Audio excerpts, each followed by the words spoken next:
Bonjour à tous et bienvenue sur la chaîne. On se retrouve aujourd'hui pour parler de God Save the Tuches, autrement dit Les Tuches 5, qui sort au cinéma le 5 février 2025. Il dure 1h30, c'est bien évidemment une comédie qui donne suite aux 4 premiers films. Tu vois, tout est dans le nombre de films, hein, ça résume énormément bien ce film. Il est réalisé par Jean-Paul Rouve et non par Olivier Barou qui a réalisé les 4 premiers, donc ça change de main. Et est-ce que ça annonce pas un petit peu la suite? Je pense que si, on va en parler juste après. Et pour répondre à la miniature que j'ai écrit, est-ce que ça tuche encore? Pour moi, plus du tout. La première question qu'on peut se poser, c'est pourquoi Olivier Barou ne réalise plus Les Tuches 5 après avoir réalisé quand même 4 opus. Est-ce qu'il en a eu marre des Tuches et qu'il ne voulait pas continuer? Est-ce qu'il savait que ça aurait fait trop de films, qu'il fallait s'arrêter? Est-ce qu'il était juste pas disponible? Ça, je ne sais pas. En tout cas, ce qui est sûr, c'est que c'est Jean-Paul Rouve qui a pris la suite. La réalisation n'est pas la même. Alors, elle n'est pas ultra mauvaise, mais je préfère celle d'Olivier Barou. Même si voilà, je ne sais pas si c'est son premier film. En tout cas, si c'est le cas, c'était pas si mal en termes de réalisation, je dis bien. Mais c'était pas foufou, hein. Après, moi, je m'y attendais avant d'aller voir ce film. Je me suis dit, bon, c'est le 5e. Le 4e n'était déjà pas extraordinaire. On commençait à avoir fait le tour. Pour le 5e, c'était quasiment sûr, hein. Il fallait trouver les idées pour ne pas se planter. Et ça n'a pas été le cas. Tout avait déjà été fait. Ils ont été à Monaco après avoir gagné au loto. Ils ont été aux États-Unis. Il a été président de la République. Qu'est-ce que tu voulais faire de plus avec ces personnages? C'est le problème de ce genre de comédie aussi. C'est très dur de garder, là en l'occurrence, la même famille et de trouver des histoires qui vont changer, les mettre dans des situations différentes, puisqu'au final, même s'ils changent de pays, même s'ils changent de thème légèrement, ça reste toujours la même chose.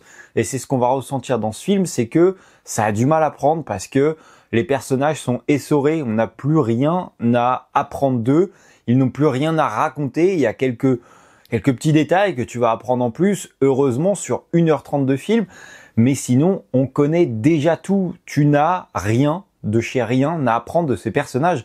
Et c'est dommage parce que du coup, ça ne marche plus du tout, en tout cas pour ma part. Mais je suis assez content. Alors pas que le film soit mauvais selon moi, mais que je ne sois pas le seul à penser ça. Quand je suis sorti de ma séance, j'ai entendu pas mal de personnes dire ouais, ça ne vaut pas les premiers films. Et ce qui est normal, au bout de 5 films, c'est plus possible, je pense. Et j'espère qu'ils vont s'arrêter là, qu'ils vont comprendre le problème et que le retour du public sera en adéquation avec ce film, parce que j'espère qu'ils vont pas nous faire la blague de faire 15 films juste histoire de dire une fois mais pas 15.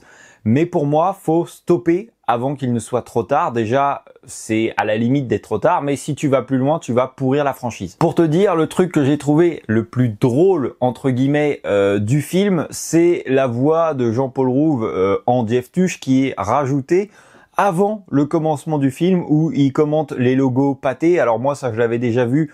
Ce n'était pas que pour cette projection. Je l'ai vu, j'étais voir un film mercredi et il y avait déjà la voix qui avait été rajoutée.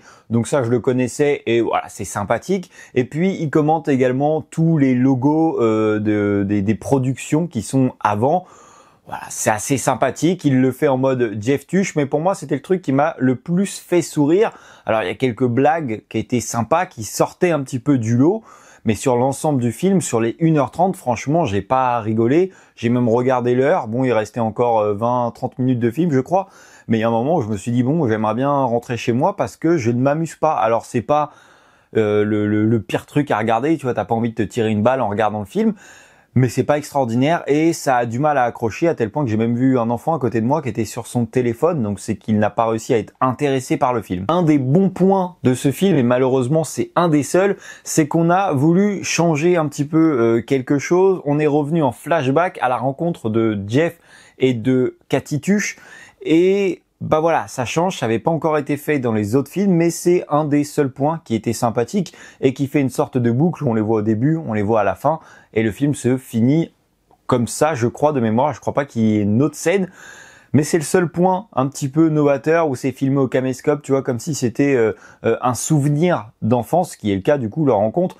Mais voilà, c'est le seul truc assez sympathique. Il y a une autre scène où ils sont en Angleterre justement en train de découvrir le pays et ça a été filmé au smartphone. En tout cas, tu en as l'impression comme si justement tu étais avec leur famille en train de découvrir tout ce qui se passait. Donc, ce que je disais, c'est que la réalisation, elle est pas si mauvaise. Il y a des petits trucs sympas. Il a essayé de faire pas mal de trucs qui changent, mais ce qui ne marche pas, c'est l'humour. Et dans cette comédie, bah, il y a que ça. Il y a que la patte des Tuches qui fonctionne et qui te fait rire et qui fait que les films sont sympas. Alors après, peut-être que tu n'aimes pas tout simplement cet humour et tu n'as pas du tout besoin d'y aller, mais même si tu es fan des premiers films, je t'invite pas forcément à aller découvrir celui-ci. Et un autre point qu'on a pu remarquer si tu as vu ce film, c'est que il y a énormément de références à d'autres films. Je pense que j'ai pas réussi à tous les prendre, mais il y en a beaucoup et même beaucoup trop. T'as l'impression qu'ils s'en sont servis pour combler le film. J'ai pu noter Harry Potter, E.T. Attends, je vais prendre mes notes, ça sera plus simple. Harry Potter, il y en a plusieurs avec le château de la reine, avec la tenue. On a une ref à Paddington. Ah oui, il y a également une ref à le film d'Alain Chabat où Jean-Paul Rouve jouait dedans également au journal télévisé où ils n'arrivent pas à prononcer Guy, ce qui est dans le film. Et il y a également une référence à la Cité de la Peur, doublée par Alain Chabat en voix off.